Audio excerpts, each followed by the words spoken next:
বিসমিল্লাহির রহমানির রহিম। প্রিয় দেশবাসী, আসসালামু আলাইকুম ওয়া রাহমাতুল্লাহি ওয়া বারাকাতুহু।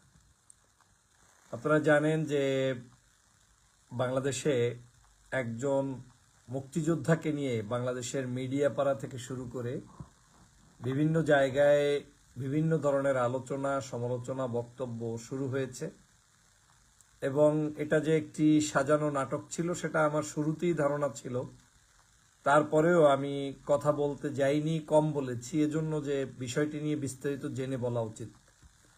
আজকে সংবাদ মাধ্যমে প্রকাশ পেয়েছে 2016 সালের যুবলীগ নেতা আবু বকর সিদ্দিক প্রকাশ রানা হত্যা মামলার 1 নম্বর আসামি হচ্ছে এই ব্যক্তি, যে কানু, যিনি নিজেকে মুক্তিযোদ্ধা দাবি করছেন এবং গতকালকের কেউ না কেউ তাকে অপমান করেছে বলে প্রকাশ পেয়েছে।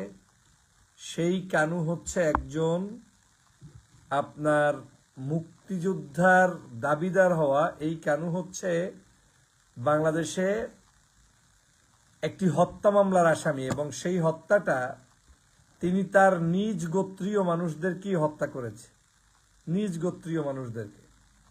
সেটা হচ্ছে আওয়ামী লীগের একজন নেতা যার নাম আবু বকর সিদ্দিক প্রকাশ রানা। এই রানা হত্যা মামলার আবার তিনি 1 নম্বর আসামি, প্রথম আসামি। তাহলে দেখেন, তারপরে এই আসামিকে গ্রেপ্তার করার জন্য বিচার চেয়ে সেই সময় আওয়ামী লীগের যারা ছিলেন তারা সমাবেশ পর্যন্ত করেছে এবং তারা সমাবেশ করে কানু এবং তার ছেলে বিপ্লবকে গ্রেপ্তারের জন্য জোর দাবি জানিয়েছেন। এই সেই কানু যার কথায় বাংলাদেশের সকল মানুষ এই যে গতকালকের বিভিন্ন পত্রপত্রিকা সব জায়গায় একেবারে ঝড় তুললেন। এখন এই বাংলাদেশে তো ওবায়দুল কাদেরও একজন মুক্তিযোদ্ধা, আওয়ামী লীগের ভুয়া মুক্তিযোদ্ধারও অভাব নাই। একেবারে শেখ হাসিনার চাইতে তো আর বড় কোনো দেশপ্রেমিক এই আওয়ামী লীগের মধ্যে নাই। তো শেখ হাসিনার মতো একজন ব্যক্তি চোর হয়ে দেশ থেকে পালিয়ে গিয়েছে। এখন যদি আপনি শেখ হাসিনার কোনো একটা কারণে কেউ যদি জুতার মালা পরাইয়ে দেয় কিংবা তার বিচার করে কিংবা তার বিশেষ কোনো জায়গায় তার কোনো আঘাতপ্রাপ্ত কোনো ব্যক্তি থাকলে যদি তাকে অপমান করে, আপনি সেটাকে বলবেন এটা কেমন হইল, শেখ মুজিবের কন্যাকে জুতার মালা পরাইলো। বিষয়টা আপনার কাছে কেমন মনে হচ্ছে? শেখ মুজিবের মেয়ের চাইতে তো গুরুত্বপূর্ণ কোনো ব্যক্তি ওনাদের দৃষ্টিতে থাকার কথা না। তো কানু তো পরের কথা। এই কানু একজন হত্যা মামলার আসামি, যার থাকা উচিত এখন জেলে, যার হওয়া উচিত এখন ফাঁসি।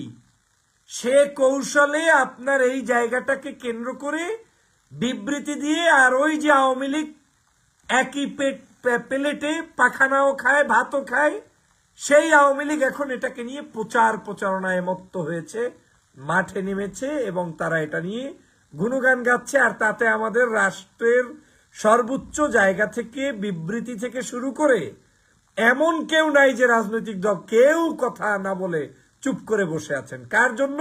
একজন হত্যা মামলার আসামির জন্য। আমার দুঃখ হয়, আমি শুধু আপনাদেরকে প্রশ্ন রাখতে চাই, কোথায় ছিলেন আপনারা? সেই সময়ের কথা খেয়াল করুন, যখন এই বাংলাদেশে 13 সালে মিথ্যা মামলা দিয়ে মানুষগুলোকে ফাঁসির কাস্টে ঝুলিয়ে ঝুলিয়ে হত্যা করেছে। কেউ একটাবার বিচারের জন্য কোনো জায়গায় কথা বলতে পেরেছেন? কোনো একটা প্রতিবাদ করেছেন? এখন কানুর জন্য মানে অনেক গুরুত্বপূর্ণ ব্যক্তিরা উপোস করে বসে থাকেন। কানুর মতো একজন ব্যক্তি এত বড় জিনিস অপদস্থ হয়ে গেল।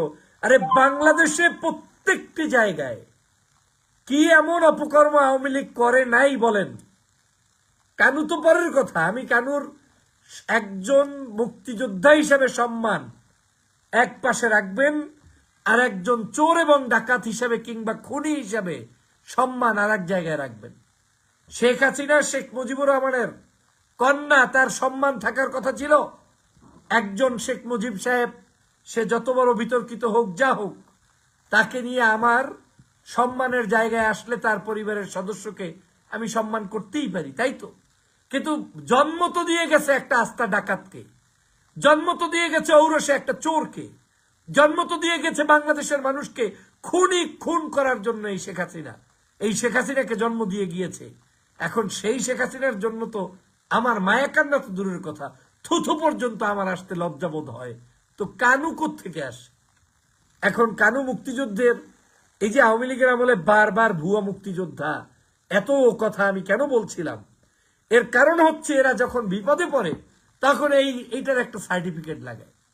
নিশ্চয়ই কানুর একজন মুক্তিযোদ্ধা হিসেবে খুঁজে দেখেন আওয়ামী লীগের আমলে ঠিকমতো মুক্তিযোদ্ধা ভাতাও এই কানু পায় নাই। কারণ আজকের প্রকাশ পাইলাম পত্রিকার নিউজে যে তিনি একজন হত্যা মামলার আসামি, তার ছেলের জন্য গ্রেপ্তারের জন্য আওয়ামী লীগ মিছিল করছে। যদি মিছিলই করে থাকে তাহলে তো নিশ্চিত এই কানুনে মুক্তিযোদ্ধা ভাতাও আওয়ামী লীগ দেয় নাই। এইগুলা আগে তদন্ত করুন। আমি অবশ্যই যে কোনো ব্যক্তি অন্যায় আচরণ করলে তার প্রতিবাদ করতে অবশ্যই চাই, যে কোনো ব্যক্তি। এই কানুকে যারা অন্যায়ভাবে আচরণ করছে তার বিচার হোক, কিন্তু যে লোক অন্যায় আচরণ করছে জোতা দিয়া, সে লোক তো আর খুনের মামলার আসামি না। খুনের মামলার আসামি হচ্ছে এই কানু। 2016 সালে যুবলীগ নেতা আবু বকর সিদ্দিক রানাকে হত্যা করেছে, এই হত্যা মামলার 1 নম্বর আসামি। এবং তখন বিএনপি ছিল না, আওয়ামী লীগের আমলে আওয়ামী লীগের নেতা একজন হত্যা মামলার আসামি। তার মানে ধরেই নিতে হবে এই লোকটি নিশ্চিত তাকে খুন করেছে, না হয় তারা আসামি তো হওয়ার কথা না।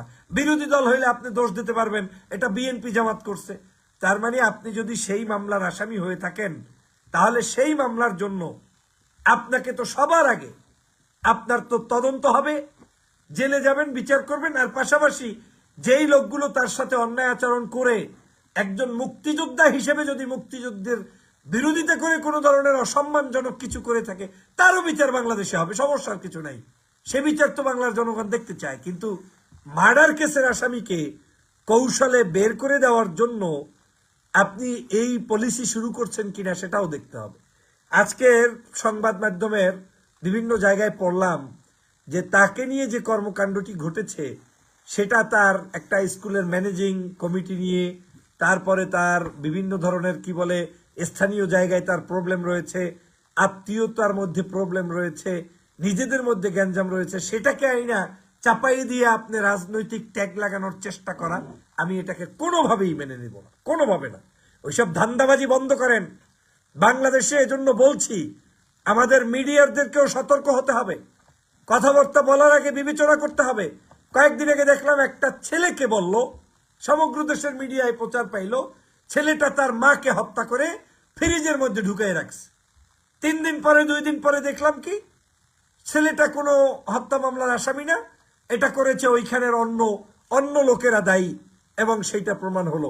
কিন্তু সমগ্র বাংলাদেশে এই জুলাই বিপ্লবেরই একজন কর্মী ছিল তিনি, সেই ব্যক্তিটির চেহারাটা সমগ্র বাংলাদেশে প্রকাশ পাইল যে মাকে কিভাবে খুন করে। এবং আপনারা আমরা আমাদের মতো মানুষই তার পক্ষে বিপক্ষে দাঁড়িয়ে বক্তব্য দিয়ে তাকে কালারিং করেছেন যে এইরকম অজাত, এইরকম বেজাত, এইরকম সন্তান থাকে নাকি যে তার মাকে হত্যা করে। এবং আওয়ামী লীগের অনেকে ট্রোল করেছে যে উনি আবার কিসের জুলাই বিপ্লবের সংগঠক ছিল, তার মাকে হত্যা করেছে। কিন্তু 3 দিন অপেক্ষা করার পরে প্রমাণ হয়েছে যে মাকে হত্যা তিনি করেন নাই, বরং হত্যা করেছে ভিন্ন মানুষ। তাহলে এই যে মিডিয়ায় তার পিকচারটাকে কালার করে দিলেন, জিন্দিগিতে মৃত্যুর আগ পর্যন্ত এই সন্তানটি, একে তো মা নাই, মায়ের ক্ষোভ, অন্য জায়গায় তাকে আপনি অসম্মান করে শেষ করে দিলেন, সেটার জবাব কে দেবে বলেন? আজ সেই একই অবস্থা হচ্ছে। এই কানুর কাণ্ড নিয়ে সারা বাংলাদেশ গরম বানাই ফেলছেন, কিন্তু কানুর মামলার খবর আপনারা লন নাই, কানুর গুন্ডামি নিয়ে আপনারা কথা বলেন নাই, কানুর এই মানে অপকর্ম নিয়ে আপনি কথা বলেন নাই।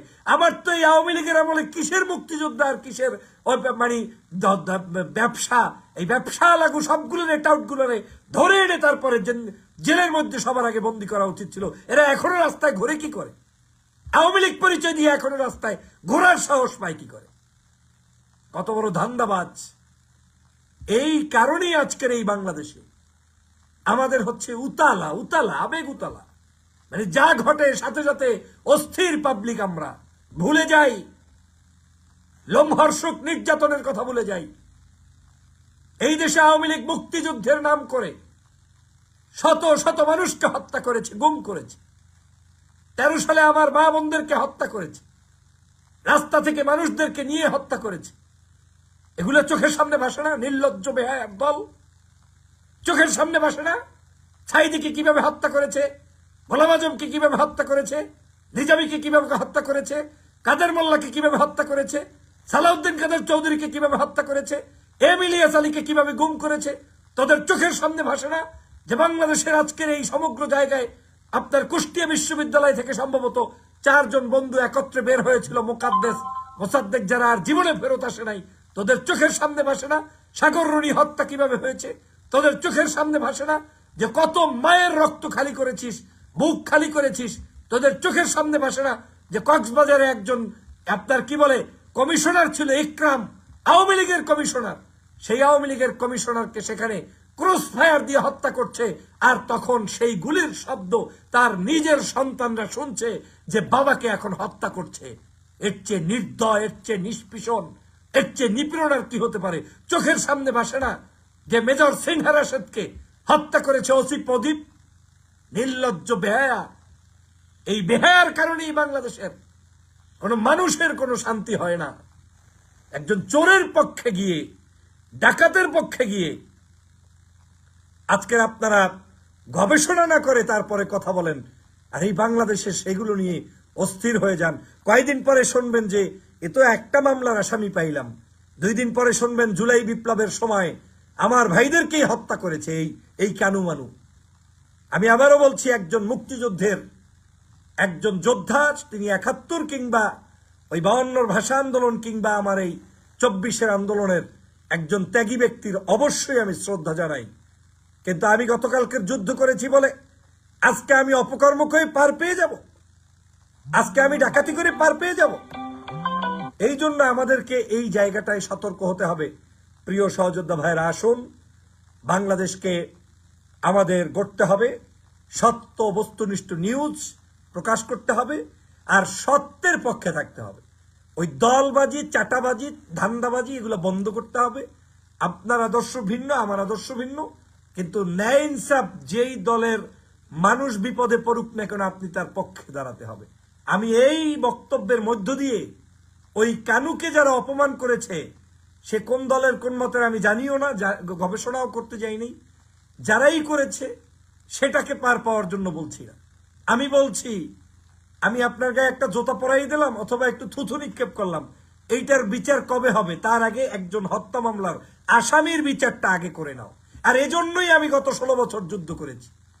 আমি ওই আল্লামা মামুনুল সাহেবের বিচারের বিপক্ষে ছিলাম না, কিন্তু মামুনুল সাহেবের যে তুমি বিচার করবা, বৈধ স্ত্রী নিয়ে তারপরে তাকে হোস্টেলে গিয়ে তুমি ধরো, আর তুমি যে অবৈধ সন্তান রাস্তায় রাস্তায় জন্ম দিতেছো, তারা জামিন নিয়ে ঘুরতেছে, ওইটাই ছিল আমার টকশোর মূল বিষয়বস্তু, যে না, এটা হতে পারে না। ওই পরিমণি জামিন পেলে মামুনুল সাহেবকেও পেতে হবে, কিন্তু মামুনুলরা পায় নাই, কারণ দাড়ি, টুপি, জুব্বা। এজন্যই আমি এই কথাগুলো বলছি। এখন অনেকেই লেখছেন 9টা মামলার আসামি, আরো বের হবে। অতএব এই আওয়ামী লীগের এই শকুনদের হাত থেকে বাংলাদেশকে রক্ষা করতে হলে আপনাদেরকে সোচ্চার হতে হবে সমগ্র। আর আপনাদেরও একটা কেমন জানি অভ্যাসে পরিণত হয়েছে, মাল একটা পাইলেই আপনারা সেটা নিয়ে ভাইরাল কেসে ব্যস্ত হয়ে পড়েন। আপনার নিজের বিবেককে জিজ্ঞেস করে তারপরে কথা বলবেন, কাজ করবেন। এই না হলে বাংলাদেশে ওই যে মায়ের সন্তানকে আপনি মার্ডার কেসের মায়ের হত্যার আসামি বানাই দিয়ে 3 দিন পরে যেমন লজ্জিত হয়েছেন, এই কানুর পক্ষে 2 দিন বলে কালকেই লজ্জিত হবেন। একজন ডাকাত, একজন চোর, একজন খুনির পক্ষে রাষ্ট্রের পক্ষ থেকে পর্যন্ত বিবৃতি আসলে এর চেয়ে লজ্জার আর কিছু থাকে। এ বাংলাদেশে আওয়ামী লীগের 300 এমপির মধ্যে মনে হয় 150ই ছিল আপনার মুক্তিযোদ্ধা। কি তাহলে কি হয়েছে? চোরগুলো সব পালিয়েছে, ডাকাতগুলো সব পালিয়েছে, কিসের মুক্তিযোদ্ধা ওরা? আওয়ামী লীগের মন্ত্রী এমপি, এই যে শাহজাহান টাজাহান অমুক তমুক, সবই তো মুক্তিযোদ্ধা। তো ডাকাতগুলো কোথায়? চোরগুলো কোথায়? ধর্ষণকারী চাঁদাবাজগুলো কোথায় এখন? অতএব ওই সাইনবোর্ড ব্যবহার করা বন্ধ করেন। ওই সব সাইনবোর্ডের দোকান খুলেছে আওয়ামী লীগ, ওই ফেসিবাদ, ওই শেখ হাসিনা, ওই সাইনবোর্ড বিক্রি করে তার বাপের নামে এতদিন চলেছে এই বাংলাদেশটাকে একটা ট্রাস্ট বানিয়ে, নিজের একটা বৈধ সম্পত্তি বানিয়ে লুট করে, লুণ্ঠন করে, ধর্ষণ করে, হত্যা করে সমগ্র দেশটাকে ধ্বংস করেছে। ওদের জন্য অন্তত কথা বলার জন্য বাংলার জনগণের সময় নাই।